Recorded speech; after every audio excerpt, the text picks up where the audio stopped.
In a previous presentation, I made the claim that it was central New Jersey that played a key role in helping the Continental Army win the Revolutionary War. The essence of this claim is that George Washington used the defensive position of the Watchung Hills to prevent the British from extending their supply lines into the interior of the country and essentially keeping them pinned in New York City. My contention was that this war was won by a prolonged siege of more than 7 years rather than by a specific single battle.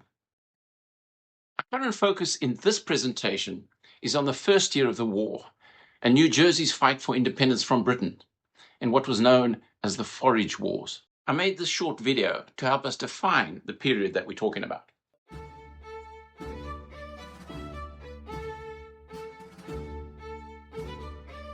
The Revolutionary War arrived in New Jersey right here on November the 20th, 1776. I'm standing under the George Washington Bridge, the only bridge connecting New Jersey to Manhattan. The other connections are tunnels and ferries. Within just a few months after the Declaration of Independence, July the 4th, 1776, British forces captured New York City and retained occupation throughout the rest of the war. That area across the Hudson remained the epicenter of British occupation until the signing of the Treaty of Paris on September the 3rd, 1783. This was 7 years and 2 months after the Declaration of Independence. Sir William Howe, in charge of the British forces at the time, ordered Charles Cornwallis to attack Fort Lee at this site.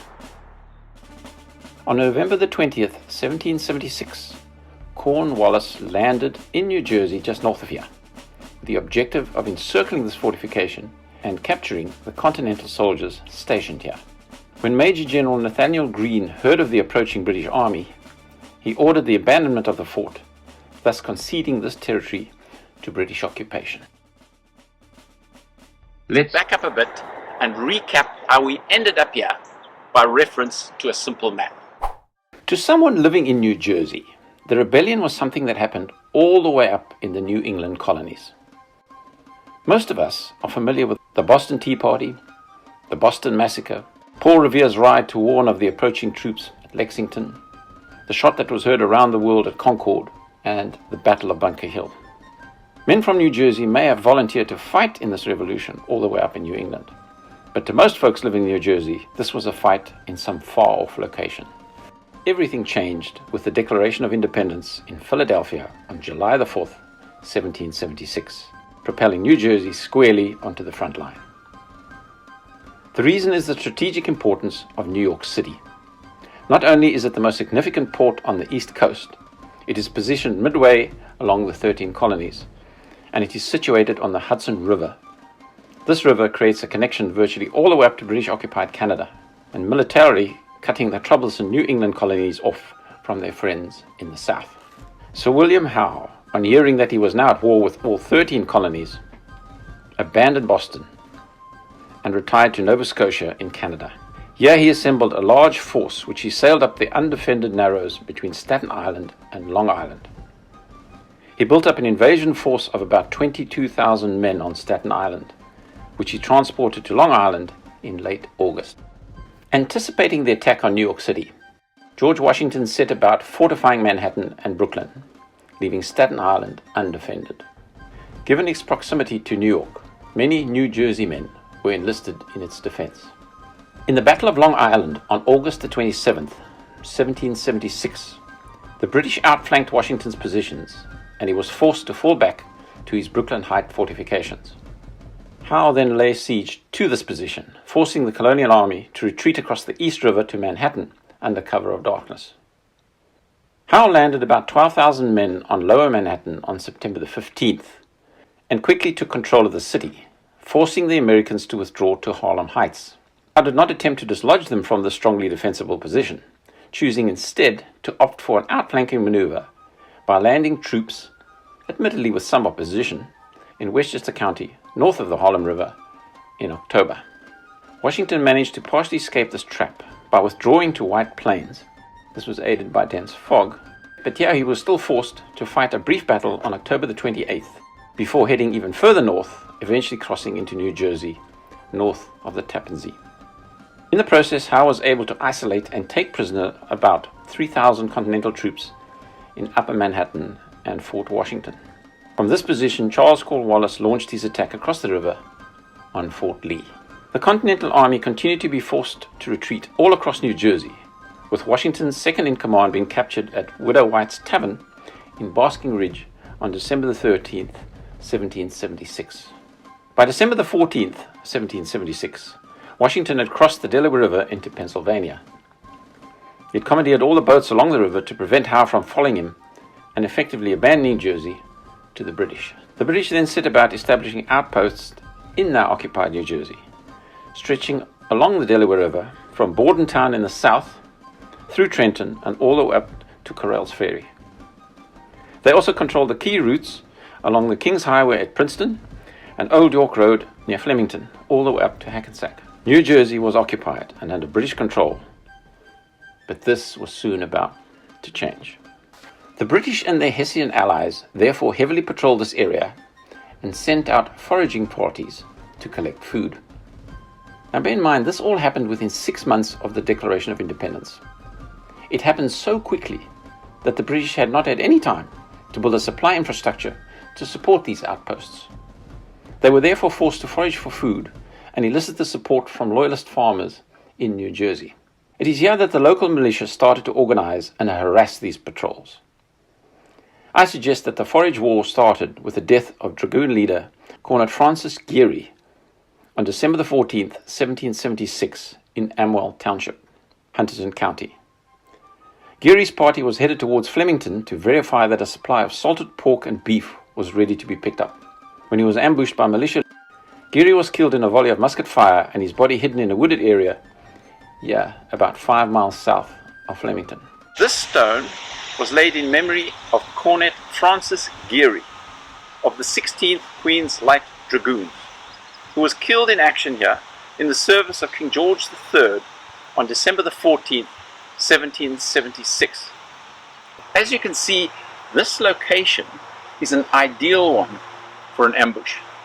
It is believed that this action forced the British to consolidate their positions in New Jersey and to progressively increase the size of their patrols to be able to defend themselves from increasing attacks by the local militia. This meant that the British patrols could no longer cover as much ground, allowing George Washington and his army to cross the Delaware River north of Trenton. Undetected, they attacked the Hessian garrison at Trenton on the evening of December the 25th, 1776. This was followed by the attack on Princeton and eventually Washington's army taking up residence in Morristown, behind the protection of the Watchung Hills. Washington now had a small army of about 2,000 men stationed in New Jersey, without having established any form of provisioning. The war was on, with both sides trying to secure supplies for their troops and deny them to their opponents. The Forage War is thus confined to New Jersey and is defined as the period starting during the first winter following the Declaration of Independence. The size of the patrols, which started out at about 8 men, continued to grow on both sides until towards the end of this war consisted of about 500 men on each side. Notable skirmishes include that at Elizabethtown on January the 5th, 1777, Chatham on January the 10th, Connecticut Farms on January the 15th, Bonhampton on January the 16th, and the most successful battle of this war at Millstone on January the 20th, 1777. At the Battle of Millstone, Brigadier General Philemon Dixon, with about 400 militia and 40 Pennsylvania riflemen, successfully ambushed a foraging party of 500 British regulars supported by 3 cannon. Significant positions were confiscated, including the 3 cannon. Further significant skirmishes occurred at Drake's Farm on February the 1st, Quibbletown on February the 8th, and Spanktown on February the 23rd, 1777. By February 1777, the Continental Army had established an outpost at Bound Brook, consisting of about 1,000 men under the command of Major General Benjamin Lincoln. This was the Continental Army's primary staging post for providing support to militia groups harassing British patrols. By the spring of 1777, the size of the outpost had been reduced to around 500 men as their enlistment contracts expired. After the Battle of Quibbletown on February the 8th, 1777, Lord Chancellor Cornwallis, in command of the British forces in New Jersey, had had enough of this petty warfare, as he called it. So he asked Hessian Captain Johann Erwald to draft a plan of attack on the Continental Army outpost at Boundbrook. The plan could not be put into action until the night of April the 12th in the spring, as it necessitated the fording of the Raritan River. Under the overall command of Lord Cornwallis, 4,000 British and Hessian troops marched out of New Brunswick and launched a multi-pronged surprise attack on the 500-man outpost at Boundbrook, sending them scurrying up into the hills. Washington responded by sending a large force under Major General Nathaniel Greene out of Morristown to reoccupy Boundbrook. But by the time he had arrived, the British had already left. On June the 12th, 1777, William Howe tried to bring this war to a close by marching a large army estimated at 18,000 men up to Boundbrook in an apparent attempt to draw the Continental Army out of the hills. Washington did not accept the challenge, and Howe was reluctant to challenge him in such a formidably entrenched position. So after 3 days, Howe gave up and returned to New Brunswick. I believe that this action signified that Howe no longer was able to occupy New Jersey, and would not even be allowed to move his forces overland through this territory, as he could not maintain a reliable supply line in support of his troops. I suggest that the battle for New Jersey had been won by the Continental Army at this point, and the Forage War was essentially over. So this is the period that I would define as the Forage Wars. But this isn't really the question being asked at the symposium. In reality, this was a civil war, where half the population was pro the rebels, and the other half were loyalists. So the real question being asked is, how do you win a war against an armed civilian population? For a possible clue, we can turn to another war across the Atlantic over 100 years later on the continent of my birth, where the Afrikaner republics fought for their independence against the British, but the British prevailed. The British put down the rebellion by bringing in an invading force into the Boer republics of 180,000 men. The Boers had no answer to this, and eventually had to resort to guerrilla tactics using hit-and-run attacks and ambushes against the British. This lasted for 2 years. In response to failures to defeat the guerrillas due to extensive support amongst the civilians, British High Command ordered a scorched earth policy. Over 100,000 Boer civilians, mostly women and children, were forcibly relocated into concentration camps, where 26,000 died. Black Africans were also interned in concentration camps to prevent them from supplying the Boers, and over 20,000 died. Cut off their support and forced to save their families, the Boers capitulated. That's how you bring a guerrilla force to its knees. To me, in summary, the way you win a war is the way that the Romans did, and the Greeks and our civilization before that, is when you occupy a region, ideally you get the population to assimilate and accept your culture and your philosophy. If that doesn't work, you incarcerate them or enslave them. Alternatively, you force them into exile. If none of that works, you kill them and you burn their properties to the ground.